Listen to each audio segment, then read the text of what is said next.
اعوذ باللہ من الشیطان الرجیم بسم اللہ الرحمن الرحیم اللہم صلی علی محمد وآل محمد ولا یخفى انہ لا مجال بعد اندفاع الاشکال بذلک للاشکال فی خصوص الوسائط من الاخبار۔ بات ہماری چل رہی تھی آیت نبا پہ جو اشکال کیا گیا ہے، اس پہ 4 اشکالات تھے، 3 جو ہے وہ اس اشکال اور اس کے جو جوابات ہم پڑھ چکے ہیں۔ آج ہے چوتھا اشکال سمجھ لیجئے کہ یہ مطلب اس کا جواب تو بالکل مطلب سیم ہے، یعنی جو ہم 3 پڑھ چکے ہیں، اس کا اشکال جو سمجھ لیجیے اسی سے پہلے والے سے ہی ملحق ہے، یعنی ملتا جلتا ہے۔ اشکال اس سے پہلے کیا تھا؟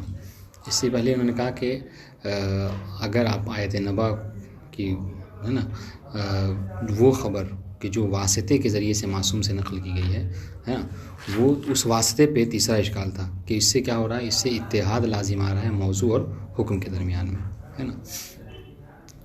آج کا چوتھا اشکال اور تیسرے اشکال میں فرق یہ ہے کہ چوتھا اشکال کیا تھا؟ چوتھا اشکال خصوصاً واسطوں کے اوپر کیا گیا تھا، ہے نا۔ یعنی اگر شیخ کلینی سے لے کر ہے نا، ہم نے کہا تھا کہ صفار تک جو امام سے منسلک ہے، بس امام سے جو متصل ہے اس پر اشکال نہیں تھا، باقی شیخ کلینی سے لے کر سب پر اشکال تھا، ہے نا۔ آج کا یہ جو اشکال ہے یہ اب اس میں اختلاف ہے، سمجھ رہے ہیں۔ شیخ رویمی کی عبارت ہے کہ بین المبدأ والمنتہا، یعنی شیخ کلینی پہ نہیں ہے، ٹھیک ہے، اور جو امام سے متصل ہے اس پر بھی نہیں ہے، بیچ میں جو درمیان میں ہیں ان کے اوپر اشکال ہے، ٹھیک ہے۔ شیخ باقر وانی کی عبارت یہ ہے کہ نہیں، صرف جو ہے وہ شیخ کلینی پہ نہیں ہے، باقی سب پر جو ہے کیا یہ اشکال ہے، واضح انشاءاللہ۔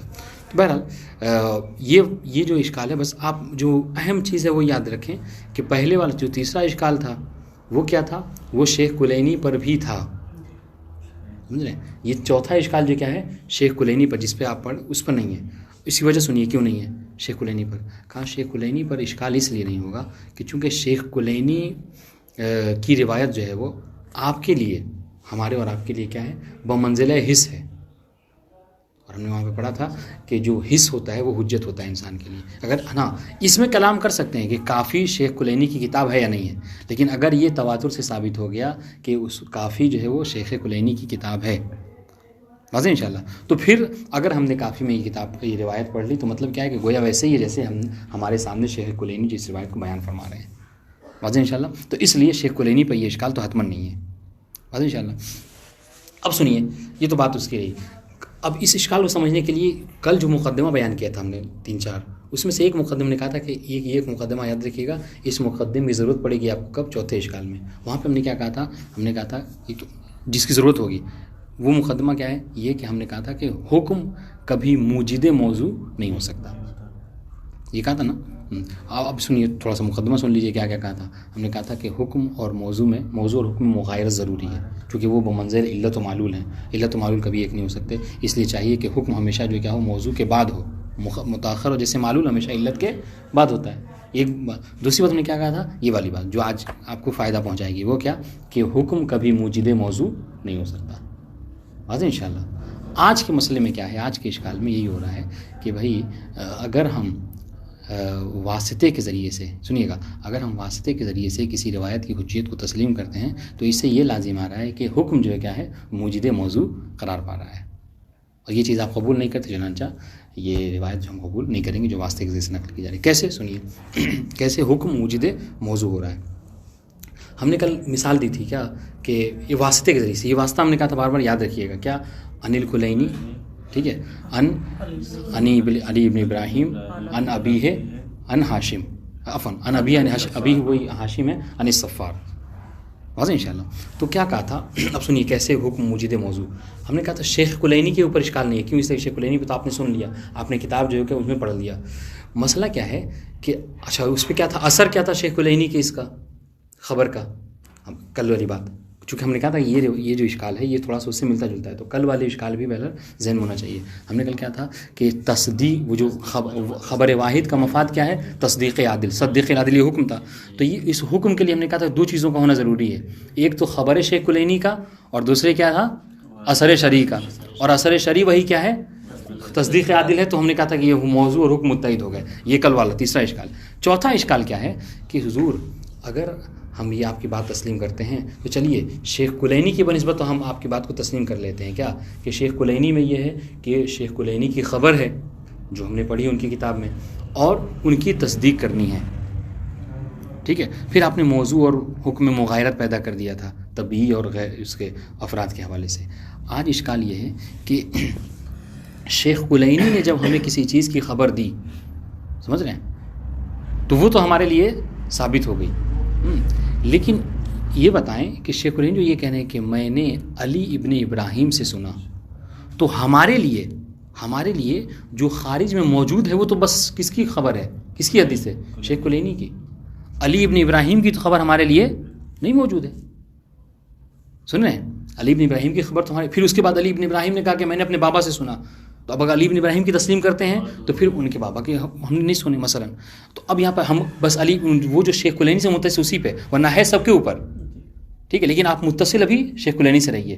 تو ہم کہہ رہے ہیں کہ شیخ کلینی کی روایت تو ہمارے لیے موجود ہے چونکہ ہم اصول کافی میں دیکھ رہے ہیں، لیکن علی ابن ابراہیم نے یہ بات کہی ہے یا نہیں کہی ہے یہ تو ہمیں نہیں معلوم ہے۔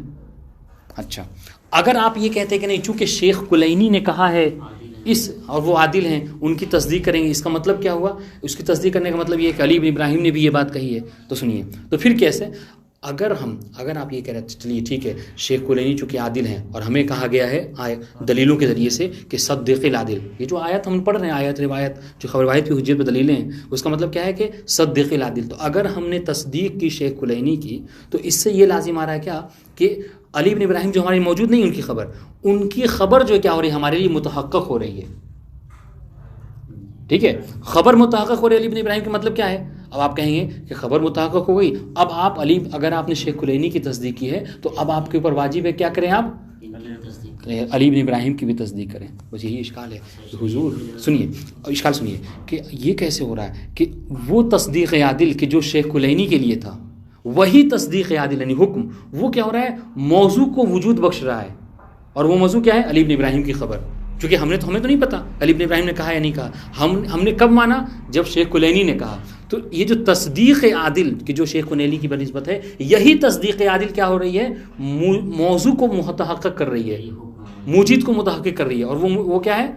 علی ابن ابراہیم کی خبر، اور پھر علی ابن ابراہیم کی خبر سے جا کر یہی تصدیق عادل متصل ہو جا رہی ہے، سمجھ رہے ہیں؟ اور یہ چیز جو ہے کیا ہے؟ محال ہے، یہ نہیں ہو سکتا کیا کہ کوئی حکم جو کیا ہو موضوع کو متحقق کرے، ایجاد کرے، اور پھر اسی سے جا کر جو کیا ہے متصل ہو جائے۔ اس لیے ہم نے کیا کہا کہ حکم کبھی موجود، ہم نے مقدمے میں پڑھا ہے کہ حکم کبھی موجود موضوع نہیں ہو سکتا، معلول کبھی علت کو وجود نہیں بخشتا۔ یہ اشکال واضح ہو گیا؟ لیکن یہاں پہ تو ہو گیا، یہاں پہ ہوا، اس لیے کہہ رہا ہوں یہ تو اشکال ہے۔ اب جواب سنیے، جواب بہت آسان سا، وہی جو پہلے دے چکے وہی کہہ رہے کہ اس کا جواب کیا دیا انہوں نے؟ جواب یہ دیا کہ حضور یہاں پر دیکھا جائے تو موضوع ہے، موضوع میں تھوڑا سا فرق ہے۔ کہا کہ شیخ کلینی کی جو خبر ہے وہ موضوع ہے، لیکن شیخ کلینی کی خبر کی موضوعیت ہمارے لیے وجداناً ثابت ہے۔ کیوں؟ اس لیے کہ ہم نے باقاعدہ ان کی کتاب میں پڑھا ہے، حسن ثابت ہے، وجداناً ثابت ہے۔ لیکن ان کے تصدیق عادل کے ذریعے سے علی ابن ابراہیم کی بھی خبر کی موضوعیت ثابت ہوگی، مگر کیسے؟ یہ کہنا کہ یہ تنزیلاً ہوگی، وجداناً نہیں ہوگی۔ پھر اس کے بعد اگر کہنا کہ پھر وہی اتحاد حکم اور موضوع لازم آ رہا ہے، یعنی وہ جو تصدیق عادل وہ حکم اور موضوع کون سا؟ علی ابن ابراہیم۔ کہہ رہے اتحاد والا، پھر اتحاد والا کہیں گے ہم حل جو ہے وہ اتحاد موضوع حکم والا، تین جواب ہم آپ کو اس سے پہلے دے چکے ہیں کیا کہ اتحاد نہیں ہے، کیوں؟ اس لیے کہ موضوع کیا ہے؟ طبیعت ہے، اور جو ہے وہ حکم جو کیا ہے؟ فرد ہے اس کا، ٹھیک ہے، اور حکم جو کیا ہے موضوع سے اس میں جو کیا سرایت کرتا ہے۔ ایک جواب دیا تھا۔ دوسری بات ہم نے کل کیا جواب دیا تھا؟ ہم نے وحدت منات کے ذریعے سے دیا تھا کیا کہ جس طریقے سے آپ آیت نبا کے ذریعے سے اگر حجیت ثابت ہو جا رہی ہے خبر عادل کی، تو آپ بقیہ آثار کو مترتب کر رہے ہیں، سمجھ رہے ہیں؟ آپ کیا شہادت کو قبول کر لے رہے ہیں، آپ وجوب کو قبول کر لے رہے ہیں، حرمت کو قبول کر، جس سے بقیہ آثار کو آپ مترتب کر رہے ہیں، اس طریقے سے کیا ہے؟ تصدیق عادل کو بھی آپ مترتب کیجیے وحدت منات کے ذریعے سے۔ تیسرا جواب یہ دیا تھا کیا؟ عدم قول بالفصل، اجماع مرکب کے ذریعے سے، یعنی کیا کہ جو لوگ حجیت خبر عادل کے قائل ہیں وہ کیا ہے؟ وہ فرق نہیں کرتے۔ اگر حجیت کے قائل ہے تو کہتے ہیں کہ جمیع آثار خبر واحد کے ثابت ہے۔ جو لوگ عدم حجیت کے قائل ہیں وہ کہتے ہیں کہ کوئی بھی اثر جو کیا ہے خبر واحد کے ثابت نہیں ہوگا۔ اور آپ کیا کہہ رہے ہیں؟ آپ یہ کہہ رہے ہیں کہ جمیع آثار ثابت ہوگا سوائے تصدیق عادل کے، کہ یہ کوئی قول نہیں ہے۔ بات انشاءاللہ تو اس کو پڑھ لیتے ہیں، پھر اس کے بعد اب ایک نئی بحث ہے، آیت نبا ختم ہو جی، اب کوئی نئی بحث ہے، اس کو انشاءاللہ اس کو بعد میں شروع کرتے ہیں۔ آپ دیکھیے اشکال رابع ذہن میں ہے تو انشاءاللہ اس پہ تطبیق کیجیے گا۔ کہہ رہے ولا یخفا انہ لا مجال بعد اندفاع الاشکال بذالک۔ دیکھیے یہ مربوط ہے اس سے، کہہ رہے کہ جب آپ کے لیے جب ہم نے مندفع کر دیا، دفع کر دیا کسے؟ الاشکال سے مراد اشکال ثالث الف لام ذکری، جب ہم نے اشکال ثالث کو دفع کر دیا بذالک بے اجوبۃ الثلاثہ، جب ہم نے ان 3 جوابوں کے ذریعے سے اس اشکال ثالث کو دفع کر دیا، دور کر دیا، تو پھر کہنا لا مجال للاشکال رابع، تو پھر اس اشکال رابع کی کوئی جگہ نہیں بچتی۔ سمجھ رہے ہیں؟ یعنی کس پر؟ فی خصوص الوسائط من الاخبار، اخبار کے جو واسطے ہیں ان کے اوپر کوئی اگر اشکال رابع کر رہا ہے تو پھر اس کی کوئی جگہ نہیں ہے، اس کو کوئی مجال نہیں ہے۔ واضح انشاءاللہ آخر والی اشکال رابع کہہ رہے کہ جب ہم یہ جملے معترضہ میں کیا ہے کہ جب ہم تیسرے اشکال کو 3 جوابوں سے حل کر چکے ہیں تو پھر یہ چوتھے اشکال، چونکہ اسی کی یہ فرع ہے، سمجھ لیجیے۔ کیوں؟ جب اب اس مثال دے رہے ہیں، مثال جیسے خبر الصفار المحکی بخبر المفید، مثال یہاں پہ ہم نے کچھ اور مثال دی، یہاں پہ کچھ اور مثال دے رہے ہیں۔ وہ کیا؟ جیسے کہ شیخ مفید کی خبر کے ذریعے سے ایک خبر جو ہے کیا ہے، حکایت ہو رہی ہے شیخ مفید کی خبر کے ذریعے۔ کون سی خبر؟ خبر صفار، ٹھیک ہے۔ مثلا کیا؟ بے انہو، ہاں کدھر پڑھ لائیں گے؟ خبر صفار کی طرف، کہ جو خبر صفار ہے لا یکاد یکون خبرا تعبدا الا بنفس الحکم، کہ بھائی آپ جو خبر دیکھیے گا، ضمیر پڑھ لے سمجھیے گا، بأن خبر الصفار لا یکاد یعنی لا یکون لا یتحقق لا یکاد یکون، ہم نے کہتے ہیں اس باب میں اگر یکادو کو ہٹا بھی دیں تو معنی پہ کوئی اثر نہیں پڑے گا۔ لا یکون خبرا تعبدا الا بنفسه، کہ آپ خبر صفار آپ کے لیے نہیں ہوگا، آپ کے لیے خبر صفار کا وجود نہیں ہوگا مگر کس کے ذریعے سے؟ الا بنفس الحکم، خود اس حکم کے ذریعے۔ الحکم سے مراد کیا ہے؟ الحکم بوجوب تصدیق العادل، ٹھیک ہے، یعنی الشامل للمفید، یعنی کیا مطلب؟ یعنی خبر صفار آپ کے لیے وجود میں آئی ہے لیکن کس کے ذریعے سے؟ اس حکم کے ذریعے سے کہ جس کے لیے آپ کو کہا گیا کہ آپ شیخ مفید کی کیا کریں؟ تصدیق کریں۔ تو شیخ مفید کی تصدیق کے ذریعے سے، اس حکم کے ذریعے سے کیا ہو رہا ہے؟ خبر صفار جو ہے وجود میں آ رہا ہے۔ جیسے ہم نے کیا کہا تھا کہ شیخ کلینی کی جو تصدیق کا حکم دیا گیا تھا، اس حکم کے ذریعے سے کیا ہو رہا ہے؟ موضوع جو ہے کیا کہ کون سا متحقق ہو رہا ہے؟ علی بن ابراہیم کا۔ واضح انشاءاللہ؟ نہیں واضح تو بتائیے گا، یہ بات واضح ہے؟ ہاں دیکھیں، بأن خبر الصفار لا یکون خبرا تعبدا، ٹھیک ہے۔ ابھی دیکھیے ہم یہ خبر تعبدی کیوں کہہ رہی ہے؟ کیونکہ وہ وجدانی نہیں ہے۔ ہاں وجدانی نہیں ہے آپ کے لیے، احسن تم، یہ وجدانی نہیں ہے۔ ہم آپ کہیں کہ یہ خبر صفار تو ہمارے لیے ہے ہی نہیں، تو کہہ رہے ہیں ہاں خبر صفار آپ کے لیے ہوگی مگر کب؟ جب آپ شیخ کلینی کی خبر کو مانیں گے، ٹھیک ہے۔ الا بنفس الحکم، خود اس حکم کے ذریعے جس کے جو کہ شامل ہے کس کو؟ مفید کو۔ یعنی چونکہ آپ نے یعنی اب اس جملے کو اس طریقے سے کہہ سکتے ہیں کہ چونکہ آپ نے خبر واحد کو تسلیم کرتے ہوئے شیخ مفید کی تصدیق کی ہے، اس لیے آپ پر تعبداً جو کیا ثابت ہو گیا؟ خبر صفار، ٹھیک ہے۔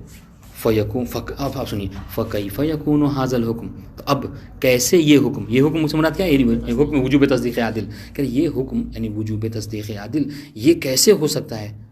حکمن لہو ایزن، کہ اس نے کیا کیا؟ اس حکم نے موضوع کو وجود بخش دیا اور پھر اسی موضوع کے لیے کیا حکم ہو گیا؟ یعنی یہ تصدیق عادل کیا کر رہا ہے؟ یعنی تصدیق عادل نے کیا کیا؟ خبر صفار کو وجود بخشا اور خود خبر صفار سے جا کر یہ تصدیق عادل اس کے لیے حکم قرار پا گیا، جس کو ہم نے جب شرح کی تو ہم نے کیا کہا تھا کہ ایسا نہیں ہو سکتا کہ حکم جو ہے کیا ہے؟ موجود موضوع ہو اور پھر جا کر اسی موضوع سے منسلک ہو جائے، متصل ہو جائے۔ واضح انشاءاللہ؟ پھر جملے معترضہ المحقق لخبر الصفار تعبدا مثلا، یہاں پہ واضح عبارت سنیے، جواب دیا مصنف نے اس کا، کہہ رہے کہ وذالک جی حکم لہو لخبر الصفار، ہاں وہی موضوع ہے خبر صفار جی، یعنی دیکھیں وہی حکم، وہی تصدیق عادل حکم ہو جائے کس کے لیے؟ شیخ مفید کے لیے بھی ہو اور ان کے خبر صفار کے لیے بھی ہو۔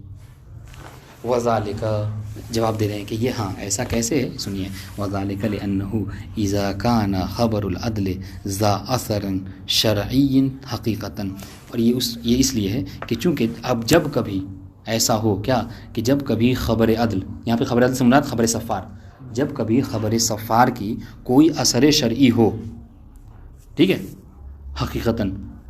اچھا یہاں پر اثر شرعی کیا ہے؟ وہ وجوب تصدیق عادل، ٹھیک ہے. تو اب کیا، اب سنیے، تو کہہ رہے ہیں وجب ترتیب و اثر ہی علیہ. تو پھر اگر کسی، ہم کہہ رہے ہیں کہ اگر کسی خبر عادل کی کوئی اثر شرعی ہے تو ہم پر واجب ہے کہ ہم کیا کریں، اس کے اثر کو اس کے اوپر مترتب کریں. بس فرق کیا تھا؟ دیکھیے فرق یہ تھا کہ شیخ کلینی کی بنسبت ہم نے کیا کیا، حقیقتاً اثر کو مترتب کیا، اور یہاں پر تنزیلاً کریں گے. یہ بات یہاں پہ نہیں ہے لیکن اس کو سمجھنے کے لیے بتا دیا. ہاں کب ہے یہ؟ ان دا اخبار العدل بھی، کب ہے کہ جب عادل نے اس کی خبر دی. یہاں پہ اخبار العدل سے مراد کیا ہے؟ اخبار مفید. جب خبر مفید نے کیا کیا، اس کی خبر دی، کس کے لیے؟ بھی بے خبری صفار.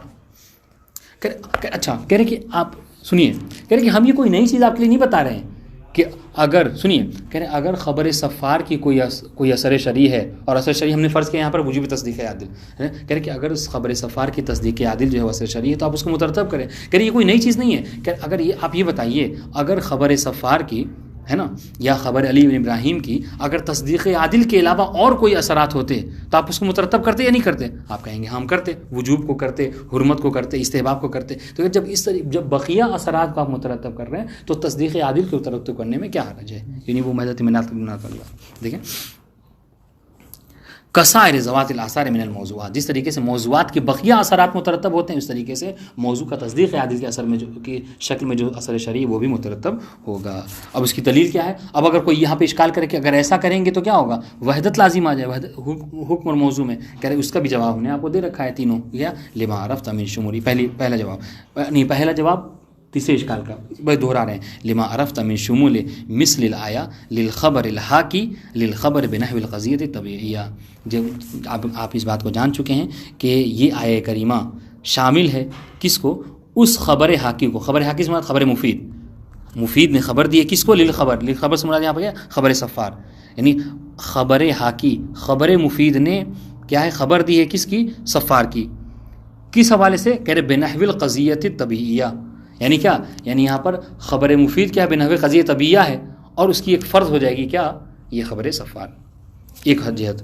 دوسرا جواب اور لشمول الحکم فیہا لہو مناتن، یا پھر یہ کہ کیا ہے کہ وحدت منات کے ذریعے سے ہم جواب دیں گے. لشمول الحکم فی الایا لہو لخبر الحاکی مناتن، منات دونوں میں ایک ہے.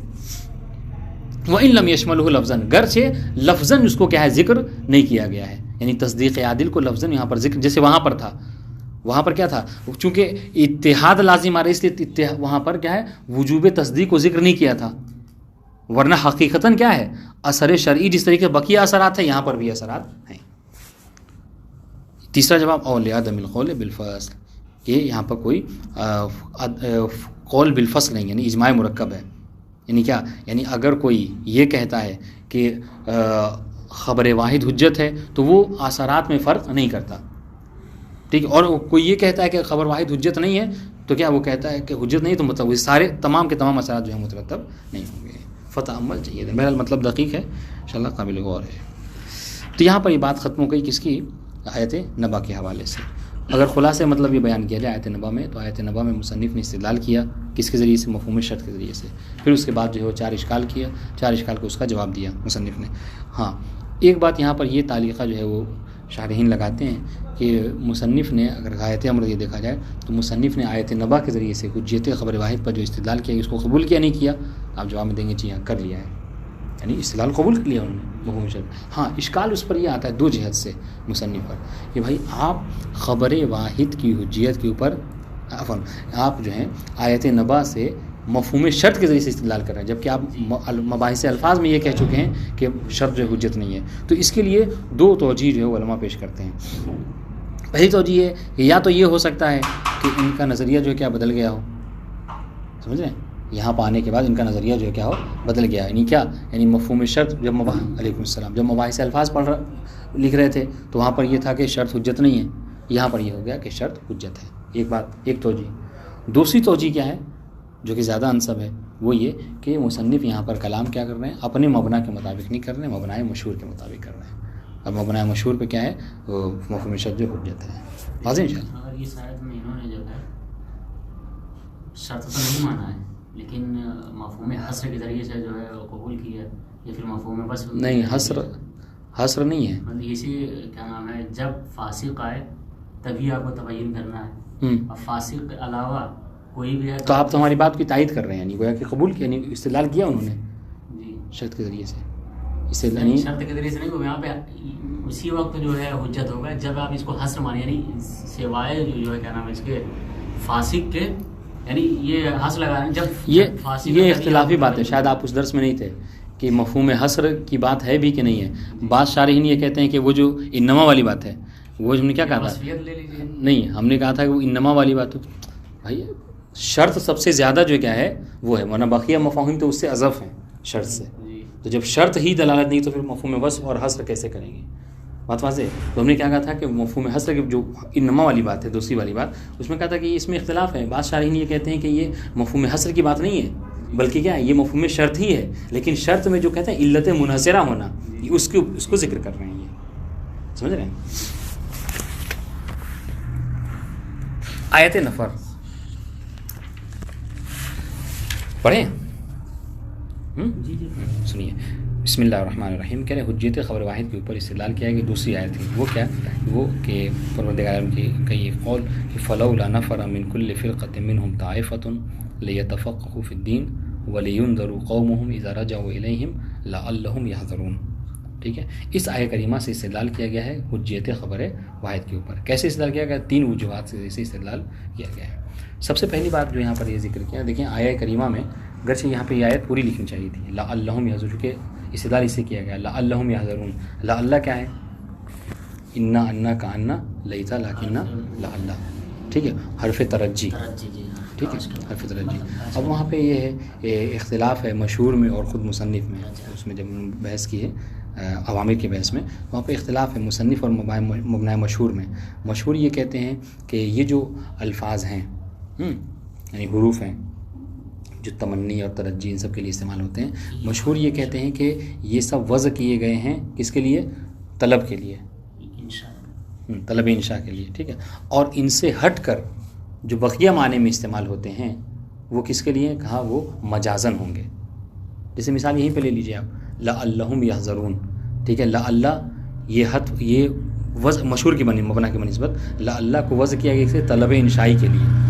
ٹھیک ہے، اب یہاں پر کیا استعمال ہو رہا ہے؟ لعل محبوبیت کے معنی میں استعمال ہو رہا ہے. تو بھائی طلب اور محبوبیت دو الگ چیزیں ہیں. تو مشہور کیا کہتے ہیں کہ طلب میں تو حقیقتاً ہے اور اس میں محبوبیت میں اس کا استعمال کیا ہے؟ مجازن ہے. لیکن مصنف نے کیا کہا تھا؟ مصنف کہہ رہے کہ نہیں، مصنف صاحب ان کا شیخ مظفر کا بھی یہی نظریہ ہے، کہہ رہے کہ نہیں، ہمارے نزدیک یہ سارے حروف جو کیا ہیں جہاں بھی استعمال ہوتے ہیں ہمیشہ طلب انشائی یعنی حقیقت میں ہی استعمال ہوتے ہیں.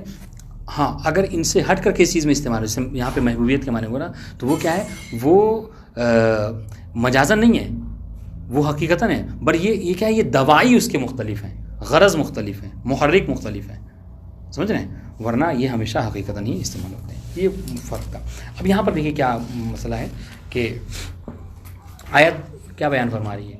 کہہ رہے فلولا نفر من کل فرقۃ منهم طائفۃ لیتفقهوا فی الدین، کہ لوگوں میں سے کچھ لوگ ایسا کیوں نہیں کرتے کہ وہ کیا کریں، کہ وہ کوچ کریں اپنے دیہات سے، اپنے قریے سے، کس لیے؟ تاکہ تفقہ فی الدین کریں. ٹھیک ہے، وَلِيُنذَرُوا قَوْمُهُمْ، اور اپنے قوم کو انذار کریں، ڈرائیں دھمکائیں. ٹھیک ہے، اِذَا رَجَعُوا إِلَيْهِمْ، جب ان پر جب واپس آ جائیں، لَعَلَّهُمْ يَحْذَرُونَ، شاید کہ وہ کیا ہوں؟ ڈریں. ٹھیک ہے، جب وہ انذار کریں تو شاید کہ اس سے وہ تحذر انذار حاصل کریں. اب یہاں پہ دیکھیے استدلال کیا ہے. استدلال کیسے کیا؟ استدلال اس طریقے سے کیا کہ آیت میں جو لعل کا استعمال ہے، سمجھ لیں، لعل کو یہاں پر جو استدلال کیا گیا لعل سے ایسے کہ لعل یہاں پر طلب حقیقی کے معنی میں استعمال نہیں ہوا ہے. ٹھیک ہے، اس سے کہ لعل کا معنی کیا ہے؟ ترجی، امید لگانا. تو یہ کلام کسی عام انسان کا نہیں ہے بلکہ خالق کا کلام ہے. اگر ترجی یعنی امید لگانا، امید کب ہوتی ہے؟ کسی ایسی چیز کے بارے میں کہ جس کا جو حاصل ہو بھی اور حاصل نہ بھی ہو سکے، یعنی جہاں پر جہالت ہوتی ہے نا، کہ امتحان آپ نے دیا، آپ کو پتہ نہیں ہے کہ نتیجے میں آپ پاس ہوں گے نہیں ہوں گے، آپ نے کہا کہ کاش شاید کہ ہم کیا ہوں پاس ہو جائیں، امید لگائے بیٹھے ہیں کہ ہم پاس ہو جائیں گے. تو یہ کب ہے؟ یہ کوئی ایسا بندہ اللہ کا استعمال کرتا ہے ترجی کے معنی میں، امید کے معنی میں، کہ جس کو علم نہ ہو، سمجھ رہے ہیں، یا عاجز ہو. لیکن پروردگار عالم کی بنسبت آپ یہ بات نہیں کہہ سکتے، سمجھ رہے ہیں. تو اس لیے کہ یہاں پہ کیا کہا؟ یہاں پہ کہا کہ اللہ اپنے حقیقی معنی میں نہیں ہے. اب یہاں دیکھیے مشہور کہتے ہیں کہ یہ حقیقی معنی مجازن استعمال ہوا ہے. صاحب کفایہ کیا کہہ رہے ہیں کہ نہیں، اللہ طلب کے ہی معنی میں ہے، طلب کے ہی معنی میں ہے، امید کے معنی میں ہے. اب صاحب کفایہ پہ اعتراض کہ اگر دیکھیے مشہور تو بچ گئے، مشہور نے کہا کہ یہاں پر اللہ طلب کے معنی میں ہے ہی نہیں، ترجی کے معنی میں ہے ہی نہیں، ٹھیک ہے، وہ بچ گئے، یا وہ مجازن استعمال ہوا ہے. صاحب کفایہ نے کہا کہ نہیں، یہاں پر ترجی کے ہی معنی میں ہوا ہے، ترجی حقیقی. اب اشکال ہوا مصنف پہ کہ پروردگار کیسے امید کر سکتا ہے؟ امید تو جاہل کرتے ہیں، ہے نا، جن کو واقعی کا علم نہیں ہوتا. پروردگار تو سب پر احاطہ ہے اس کا علم. تو اب یہاں پر اعتراض مصنف نے جواب یہ دیا کہ ہاں ترجی کے معنی میں، لیکن اس کا داعی جو ہے کیا مختلف ہے، غرض مختلف ہے. غرض یہاں پر کیا ہے؟ غرض جو کیا ہے محبوبیت ہے. لعلہم یعنی پروردگار کیا چاہتا ہے کہ یعنی پروردگار عالم کو پسند ہے کہ لوگ جو ہیں کیا ہیں ڈریں. ہاں لعلہم قرآن مجید میں استعمال ہے لعلہم یتقون، ہے نا، یا ایھا الذین آمنوا اتقوا اللہ. اس طرح کی آیہ کریمہ ہے. ہاں کیسے آیہ کریمہ؟ بسم اللہ الرحمن الرحیم.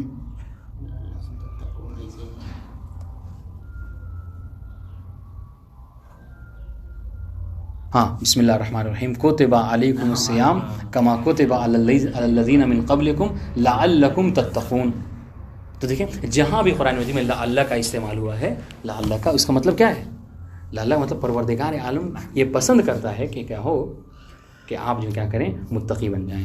پروردگار پسند کرتا ہے کہ آپ جو کیا اس کے عذاب سے ڈریں. ٹھیک ہے، تو یہ مسئلہ. اب سنیے یعنی ہم اس کو استدلال کیسے کریں، کس پر حجیت ہے. ہمیں تو اس آیت سے مسئلہ کیا کرنا، ہمیں اس کی تفسیر ہم نہیں کر رہے ہیں، ہمیں استدلال کرنا ہے حجیت خبر واحد کے اوپر. اب سنیے جب یہ بات ثابت ہو گئی کہ اللہ یہاں پر محبوبیت کے معنی میں ہے، دوسرا وہ مقدمہ کیا کہ ہر وہ چیز کہ جو محبوب ہوتی ہے اللہ کے نزدیک وہ واجب ہوتی ہے. ٹھیک ہے، کوئی دوسرا راستہ نہیں ہے. سنیے کیسے استدلال کرنی ہے، یہ کیا بات نہیں کرے. ہاں اگر کوئی شے اللہ کے نزدیک محبوب ہے تو وہ واجب ہے. سنیے گا، جو چیز اللہ کو محبوب ہے وہ کیا ہے؟ واجب ہے. کیسے کہا؟ اس لیے کہ اور واجب ہے عقلاً بھی اور شرعاً بھی. عقلاً بھی اور شرعاً بھی. شرعاً کیسے واجب ہے؟ شرعاً اس لیے کہ لعدم القول بالفصل، یہاں پر کوئی فصل کا راستہ ہے نہیں، کوئی اجماع مرکب، کوئی تیسرا راستہ نہیں ہے. یعنی کیا مطلب؟ یعنی آپ علماء اور فقہا کی کتابوں کو اٹھا کر دیکھ لیں، سب نے یہ کہا ہے کہ اگر کوئی شے اللہ کے نزدیک محبوب ہے تو مطلب کیا ہے؟ واجب ہے. اگر محبوب نہیں ہے تو کیا ہے؟ وہ واجب نہیں ہے. کوئی ایسی چیز یعنی ایسا نہیں ہے کہ اللہ کو محبوب ہو اور کیا ہے وہ واجب نہ ہو.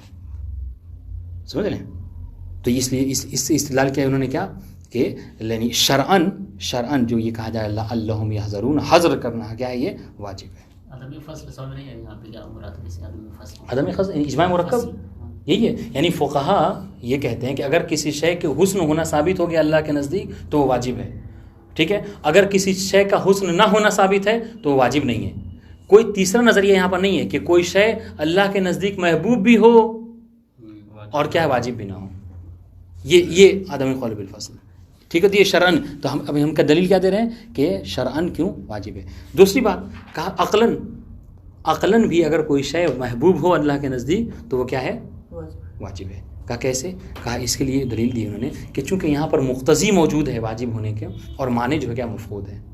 مقتضی کیا ہے؟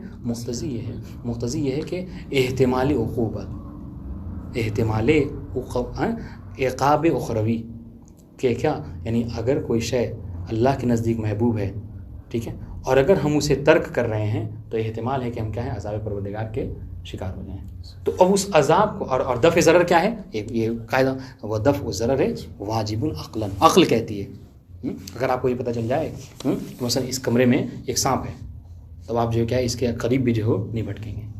تو یہ کوئی شریعت مطلب آپ جا کے قرآن مجید نہیں کھول کے دیکھیں گے ہیں, کوئی وہ نہیں دیکھیں گے, کوئی شریعت کی حدیث کتاب وغیرہ نہیں, بلکہ عقل آپ کی کہے کہ بھائی اگر یہاں آئیں گے تو ضرر آپ کو پہنچا, تو دفع ضرر کیا ہے, عقلاً واجب ہے. تو اب دیکھیے ہم نے کیا کہا کہ اگر کوئی شے محبوب ہے اللہ کے نزدیک تو ہو سکتا ہے کہ اگر ہم اسے ترک کریں گے تو کیا ہوگا, ہم عذاب اخروی کے شکار ہو جائیں گے, اور دفع ضرر محتمل کیا ہے, واجب ہے. چنانچہ ہم نے کیا کیا, یہاں پہ یہ کہا گیا کہ اس عذاب اخروی کو دور کرنے کے لیے ہم پر کیا ہے, یہ واجب ہے عقلاً, بات ان شاء اللہ. ہاں, اور دوسری بات, اگر یہ ثابت ہو جائے کہ اس میں ضرر نہیں ہے تو پھر وہ شے واجب نہیں ہوگی. تو یہاں پر مقتضی موجود ہے, اور مقتضی کیا ہے کہ چونکہ آیہ کریمہ میں اس کو ذکر کیا گیا لعلہم یحذرون, یہ ثابت ہے. تو بات واضح ہے. کہنے کا مطلب کیا ہے, کہنے کا مطلب یہ ہے کہ لعلہم یحذرون کے ذریعے سے, اس اللہ کے ذریعے سے محبوبیت ثابت ہو رہی ہے حضر کی, ٹھیک ہے. اور جو چیز حضر جو چیز اللہ کے نزدیک محبوب ہو وہ کیا ہے, واجب ہوتی ہے عقلاً اور شرعاً. یہ دو مقدمے, تیسرا مقدمہ آپ کو یہاں پر نہیں ملے گا, اور جب تک آپ تیسرا مقدمہ اس میں نہیں لگائیں گے خبر واحد پہ استدلال ثابت نہیں, ہاں پاس بھی نہیں ہو پائیں گے, اور استدلال بھی, یعنی آپ یہی ابھی تک تو کیا, ابھی سمجھ لیجیے ہم شرح کر رہے ہیں, تفسیر گویا کر رہے ہیں. استدلال کیسے, خبر واحد پہ کیسے, سنیے. کہہ رہے ہیں کہ ایک تیسرا مقدمہ کیا کہا گیا کہ یہ مفہوم آیت یہی ہے کہ کچھ لوگ جائیں تفقہ علم فقہ حاصل کریں, علم دین حاصل کریں, اور آ کر لوگوں کو ڈرائیں, ٹھیک ہے. تو اب لوگوں پر کیا ہے, جب وہ ڈرائیں لعلہم یحذرون, تو یہ اس پر ڈریں, واضح انشاءاللہ. تو اب یہاں پر یہ ہے کہ جب وہ ڈرائیں تو آیا کیا, پروردگار عالم نے یہ کہا ہے کہ جب یہ ڈرانے والے تم کو ڈرائیں تو ان کے ڈرانے کا اگر تم کو علم ہو جائے تب تم ان سے ڈرو, اور اگر علم نہ ہو تو ان سے علم نہ ڈرو. ایسا تو نہیں کہا گیا, بلکہ یہ کہا گیا ہے کہ یعنی زن ہو تو نہ ڈرو, بلکہ یہ کہا گیا کہ اگر انذار کوئی کر رہا ہے تو تم پر تحذر, اس سے بچنا, اس کے انذار کو قبول کرنا واجب ہے, واضح انشاءاللہ. تو مطلب کیا ہے, یہ حجیت خبر واحد ثابت ہے کیا, کہ یہ کہا گیا ہے کہ اگر کوئی ڈرا رہا ہے تو آپ کے اوپر کیا ہے, اس کا انذار کو حاصل کرنا, انذار کو قبول کرنا یہ آپ پر واجب ہے. تو اس سے کیا سمجھ میں آ رہا ہے, اس سے یہ سمجھ میں آ رہا ہے, یعنی یہ نہیں کہا گیا کہ آپ کو ڈرانے والا کوئی ایک ہو یا ایک سے زیادہ, ٹھیک ہے. اس کا مطلب کیا ہے کہ اگر کوئی ایک بھی اگر آپ کو ڈرا رہا ہے اور آپ کو علم نہیں بھی ہو رہا ہے تو پھر بھی آپ کو ڈرنا واجب ہے. یہی جو کیا حجت خبر واحد ہے, واضح انشاءاللہ. مثلا آپ اپنے گاؤں سے ایک اکیلے عالم دین یہاں پر آ کے اپنے تعلیم حاصل کی اور جا کر واپس آپ نے وہاں وہ کہا, ٹھیک ہے. تو اب وہاں پر آپ کے گاؤں کے لوگ یہ کہہ کر آپ کو رد نہیں کر سکتے کہ تم جو ہے خبر واحد ہو, خبر واحد کی دلیل جو ہم قبول نہیں کریں گے, سمجھیں کیوں, اس لیے پروردگار نے یہاں پر اس چیز کا ذکر نہیں کیا. تو ہو سکتا ہے ڈرانے والا کوئی ایک بھی ہو اور ہمارے پر ڈرنا کیا ہے, واجب ہے. تو اس طریقے سے حجیت خبر واحد ثابت ہے, واضح انشاءاللہ. یہ ایک طریقہ ہے استدلال ہے, واضح انشاءاللہ. عبارت پڑھیں گے تو زیادہ واضح ہو جائے گی بات, ویسے انشاءاللہ واضح ہوگی. دوسرا طریقہ استدلال یہ ہے کہ انذار واجب ہے, انذار واجب ہے. اب سنیے گا, یہ جب پڑھیں گے یعنی اس طرح سے بات اور زیادہ واضح ہو جائے گی, پہلا والا اور زیادہ واضح ہوگا. کہہ رہے ہیں کہ انذار واجب ہے. اچھا, انذار کیسے واجب ہے, انذار کیوں واجب ہے, کہا کہ چونکہ نفر واجب ہے, ٹھیک ہے. نفر نہیں نکلنا, اپنے قریے کو چھوڑنا, کہہ رہے نفر واجب ہے. کہا نفر کیوں واجب ہے, چونکہ آیہ کریمہ میں لولا تحزیزیہ, لولا کا استعمال ہوا ہے اگر آپ دیکھیں تو. اور لولا کیا ہے, لولا, لوما, حلہ, یہ سب کیا ہیں, یہ چار حروف کون سے ہیں, حروف تحزیزیہ کہا جاتے ہیں. یعنی کیا, یعنی جس میں طلب شدید پائی جاتی ہے, سمجھ رہے ہیں. اور یہ کہا جاتا ہے کہ لولا کے بعد اگر فعل مضارع ہو, فعل مضارع تو وہ تحزیز کے معنی میں ہوتا ہے, اور اگر فعل ماضی ہو تو وہ کیا ہے, تحذیر یعنی ڈرانے کے معنی میں ہوتا ہے. یعنی کیا مطلب, یعنی یہاں پر بہت سختی سے آپ کو کہا جا رہا ہے کہ ایسا کیوں نہیں کرتے, یعنی نہ کرنے پر کیا مذمت گویا کہ کی گئی ہے. اور یہاں پر کیا ہے, فلولا نفر, فعل ماضی کا استعمال کیا گیا ہے, سمجھ رہے ہیں. یعنی کیا گویا کہ یعنی یہ جو آیت کا طرز ہے, طریقہ ہے, وہ کیا ایک مذمت کر رہی ہے کہ ایسا لوگ کیوں نہیں کرتے, کیوں نہیں جاتے اور جا کے دین حاصل کر کے لوگوں کو آ کے ڈراتے ہیں. تو اب سنیے نفر, تو اب جب یہ کہا گیا کہ کیوں نہیں جاتے, تو اس کا مطلب کیا ہے کہ جانا واجب ہو گیا, ٹھیک ہے, جانا واجب ہے. اب سنیے, جانا جب واجب ہے, نفر کرنا واجب ہے, تو نفر کس لیے واجب ہے, نہیں, نفر جو ہے کیا ہے اس کے لیے نہیں, نفر جو ہے انذار حاصل اس کے لیے نہیں, تہذیب بعد میں, ہم سب ایک دوسرے کے اوپر کیا ہے مترتب ہیں. ابھی اس کو اس سے بھی پہلے نفر نکلنا واجب ہے. کیوں؟ تفقع کے لیے. لے تفقع صاف طور پہ کہا گیا. اچھا تفقع واجب ہے کیوں؟ انذار کے لیے. اس کا مطلب کیا ہے کہ ہمارا یہاں پہ رکنا، زندگی یہیں پہ گزار دینا، یہ درست نہیں ہے خدا کریمہ. اس لیے دیکھیں آپ فقہ میں سب سے پہلے اصطلاح کرتے ہیں. ٹھیک ہے، اب ہم پڑھیں تو مطلب کیا ہے کہ نکلنا واجب تفقع کے لیے. تفقع واجب ہے کس کے لیے؟ انذار کے لیے. اب سنیے، انذار واجب ہے کیوں؟ تحذیر کے لیے. اب اگر ایسا نہ ہو، مثلا یہ کہا جائے کہ آپ پر انذار کرنا تو واجب ہے، لیکن پروردگار سامعین سے یہ کہہ دے کہ جب یہ تم کو کہیں ڈرائیں تو تم نہ ڈرو. سمجھ رہے ہیں؟ تو پھر کیا ہے، یہ درست نہیں ہوگا. اگر ایک انسان سے یہ کہا گیا ہے کہ تم پر سنانا واجب ہے تو دوسرے کو سننا بھی واجب ہوگا. تو اب سنیے، تو یہی تو کیا کہہ رہے ہیں؟ کہہ رہے ہیں کہ نفر واجب ہے، اس کی غایت کیا ہے؟ ابھی نیچے سے چلیں، اب نیچے سے تحذر واجب ہے. کیوں؟ اس لیے کہ تحذر کی غایت کیا ہے؟ انذار. انذار واجب ہے کیوں؟ اس لیے کہ انذار کی واجب کیا ہے؟ تفقع. تفقع واجب ہے، تفقع کی غایت کیا ہے؟ نفر. نفر واجب ہے کیوں؟ اس لیے کہ لولا طلب شدید کہا گیا ہے. بات ہے انشاءاللہ. تو اب یہ ایسا نہیں ہو سکتا. اب دیکھیں یہی کہنا چاہ رہے ہیں کہ اب اگر ایسا نہ ہو، اگر انذار واجب نہ ہو، اب اگر تحذر واجب نہ ہو تو پھر کیا ہے؟ پھر اس میں کوئی مطلب نہیں، انذار میں کوئی گویا کہ کوئی مصلحت نہیں ہوگی. اس وجہ سے یہ کہا گیا کہ تحذر آپ پر واجب ہے.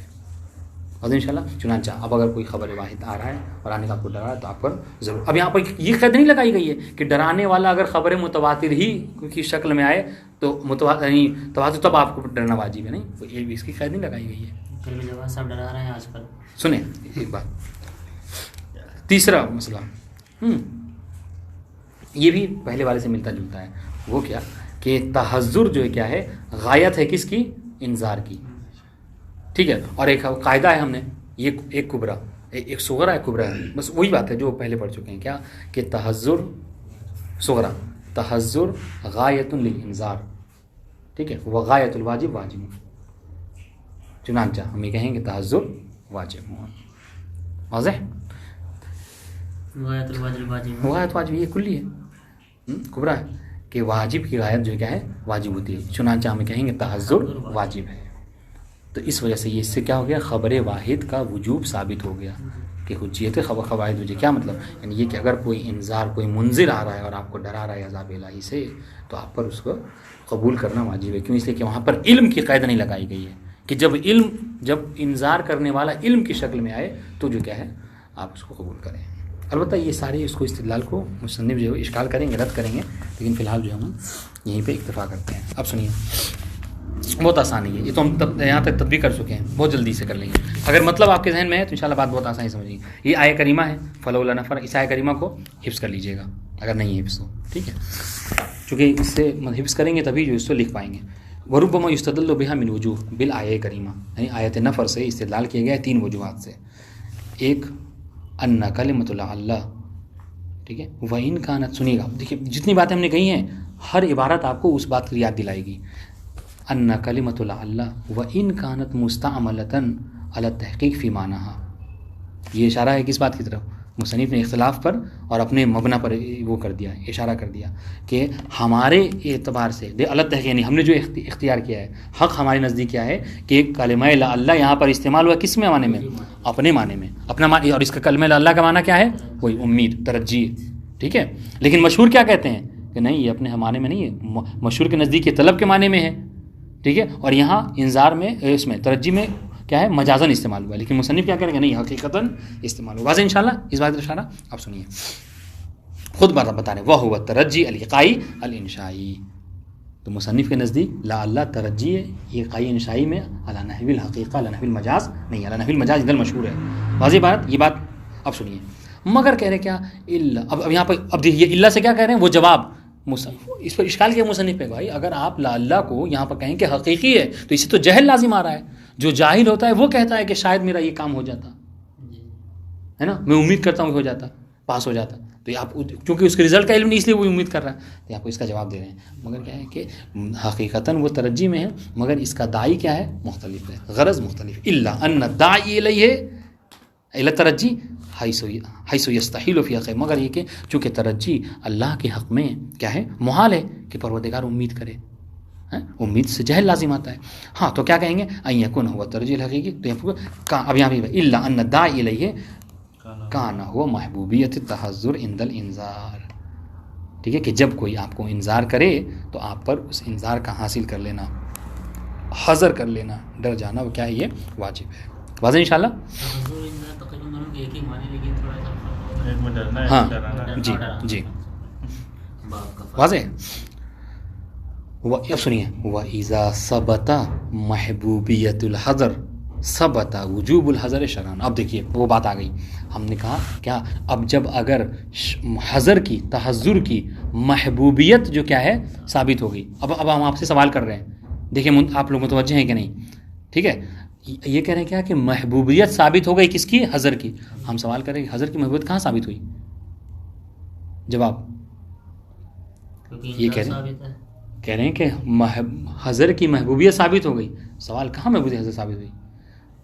آپ کہیں گے جواب میں جی ہاں ابھی بالکل ثابت ہوئی ہے. ہم نے کیا کہ ہم نے اللہ محبوبیت کے ہی معنی میں ہے, یہی تو کہا نا انہوں نے. اللہ کا استعمال ہی کس غرض سے ہوا ہے؟ محبوبیت کی غرض سے ہوا ہے. ٹھیک ہے, حسن, تو یہ ثابت ہوں گے. تو اب کیا ہے, جب محبوبیت ثابت ہو گئی حذر کی تو کیا ہے, ثبت وجوب الحذر شرعاً, اور پھر اس پر عطف کریں گے عقلاً, یعنی وہ حذر کی محبوبیت ثابت ہو جا رہی کس سے, شرعاً بھی اور عقلاً بھی. اب اس کے بعد کچھ نہیں ہے, شرعاً کیوں ثابت ہے اس کی دلیل, عقلاً کیوں ثابت ہے اس کی دلیل, بس عبارت ختم ہو جائے گی. وجہ اول. ٹھیک ہے, شرعاً کیوں ہے, کہ لعدم القول بالفصل, یہاں پر فصل کوئی یعنی اجماع مرکب, کوئی فصل یعنی کوئی تفصیل کا راستہ یہاں پر نہیں ہے. یعنی کیا مطلب, یعنی جو کہتے ہیں کہ محبوبیت کوئی شے اللہ کے نزدیک محبوب ہے تو وہ واجب ہے, کہتے ہیں کہ محبوب نہیں ہے تو وہ واجب نہیں ہے.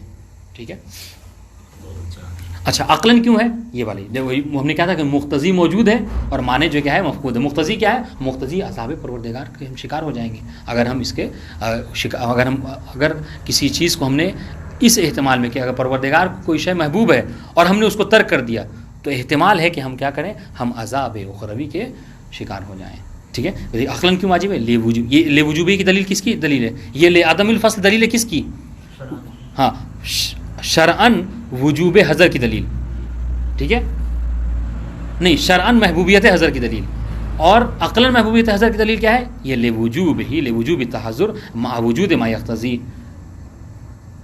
یقتضی ہا کس میں پٹائیں گے تحذر کی طرف, یعنی چونکہ ما یقتضی یعنی مقتضی الحذر, مقتضی حذر موجود ہے, یعنی مقتضی موجود ہے. وعدم حسن ہی, اور حسن حسن پٹائیں گے تحذر کی طرف, کہ تحذر حسن نہیں ہے, ٹھیک ہے, محبوب نہیں ہے, بدون المقتضی. یعنی کیا, یعنی ہم نے مقتضی کو پلٹ کر کیا کہا ہے, عذاب سے تعبیر کیا ہے. ہم نے مقتضی کو پلٹ کر عذاب سے تعبیر کیا ہے. کیا کہا ہے کہ اگر آپ کو یہ پتہ ہو جائے کہ اگر یہ شے اگر ہم انجام نہیں دیں گے تو ہم عذاب کے شکار ہو جائیں گے تو آپ پر آپ اس کو حتمن کریں گے. لیکن اگر آپ کہیں کہ نہیں, اگر اس کو شکار نہ کر جائے تو نماز شب تو کیا اس کے عذاب کے شکار نہیں ہوں گے, تو پھر آپ کیا کریں گے, آپ پر واجب نہیں ہوگا. اور یہاں پر کیا ہے آپ کے اشکال کا جواب, دیکھیے محبوب بھی ہے اور جو کیا ہے وہ ہے واجب نہیں ہے نماز شب, تو کہیں گے ٹھیک ہے محبوب ہے لیکن کیا ہے وہ عذاب اس کے اوپر نہیں ہے ترک کرنے پر. واضح انشاءاللہ جی. وعدم حسن ہی وعدم حسن تحذر بلکہ ہم تو کہہ رہے ہیں کہ عدم حسن چھوڑیے, عدم محبوبیت چھوڑیے, بلکہ وہ اصلاً ممکن ہی نہیں ہے نا. کب, بل عدم امکان الحذر بدون ما یقتضی, جب تک مقتضی نہ ہو اس وقت تک یہ حسن نہیں ہوگا, محبوب نہیں ہوگا. واضح انشاءاللہ. تو یہ ایک وجہ استدلال تھا, اور یہاں پر آپ اضافہ کریں گے کہ اس کا مطلب کیا ہوا, اس کا مطلب یہ ہوا کہ تحذر واجب ہے. تو جب کہہ رہے جب تحذر واجب ہے تو لیکن اب یہاں پر اضافہ, تحذر واجب مطلب کیا ہے, یعنی اب تحذر کو مقید نہیں کیا گیا ہے علم کی صورت میں. تو مطلب کیا ہے کہ اگر کوئی ظنی شے بھی آ رہی ہے تو اس سے بھی آپ کو کیا ہے تحذر واجب ہو جائے گا. اور یہی کیا ہے حجت خبر واحد ہے, وہ جو منذر ہے اگر ایک آ رہا ہے اور آنے کے بعد ڈرا رہا ہے تو آپ پر تحذر واجب ہو جائے گا. واضح. ثانی, ہاں دوسرا وجہ استدلال عیسائی کریمہ سے وہ یہ ہے کہ انہ لما وجب الانذار, کہ جب انذار آپ کے اوپر واجب ہے, انذار واجب ہے. دیکھیے ایک دم سے کہہ دیا انذار واجب ہے, دلیل سنیے انذار کیوں واجب ہے. سوال, انذار کیسے واجب ہوا, کہہ رہے ہیں لکونہ غایۃ للنفر الواجب. ٹھیک ہے, انذار کیوں واجب ہے, چونکہ نفر واجب ہے. ٹھیک ہے, چونکہ نفر واجب ہے. اب پھر سوال کہ حضور نفر کیوں واجب ہے, اس کا جواب انہوں نے نہیں دیا, لیکن ہاں نہیں دے دیا عفواً.